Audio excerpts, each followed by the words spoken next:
ভারতের কর্ণাটক রাজ্যের প্রাচীন মন্দির ধর্মস্থল, যেখানে প্রতিদিন হাজারো মানুষ শান্তি আর পবিত্রতার খোঁজে আসেন। সেই 800 বছরের পুরনো শহরটি আজ ইতিহাসের অন্যতম জঘন্য অভিযোগের কেন্দ্রবিন্দুতে পরিণত হয়েছে। মন্দিরের একজন প্রাক্তন পরিচ্ছন্নতা কর্মীর ভয়ঙ্কর স্বীকারোক্তিতে কেঁপে উঠেছে গোটা ভারত। তিনি আদালতে শপথ করে জানিয়েছেন 1995 সাল থেকে 2014 সাল পর্যন্ত সময়কালে তাকে জোর করে শত শত মৃতদেহ কবর দিতে বাধ্য করা হতো।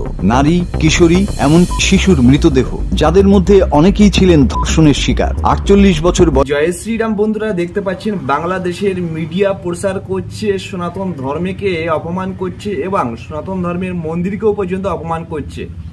কর্ণাটকে এমন ঘটনা কি কখনো হয়েছে যে কর্ণাটকের মন্দিরের নিচে নাকি, জানি না কোন মন্দির কথা বলেছে, কর্ণাটকে তো অনেক মন্দির রয়েছে, তবে বলছেন বাংলাদেশের মিডিয়া, যেখানে তারা বলছে যে ভারতবর্ষের বুকে মন্দিরের নিচে নাকি প্রত্যেক ছেলে কিংবা মেয়েদেরকে এবং মহিলাদেরকে মার্ডার করে এবং তাদের মৃতদেহকে মাটির নিচে রেখে দেওয়া হয়, অর্থাৎ ওই মন্দিরের তলায় রেখে দেওয়া হয়েছে, এমন ঘটনা বাংলাদেশের মিডিয়া প্রচার করছে।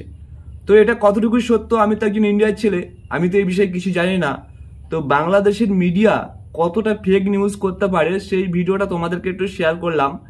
তারা যে সনাতন ধর্মকে বারে বারে অপমান করার চেষ্টা করছে, ভারতবর্ষ যে একটি সনাতন ধর্মের সৌন্দর্য গড়ে উঠছে সেটা কিন্তু বাংলাদেশিদেরকে সহ্য হচ্ছে না।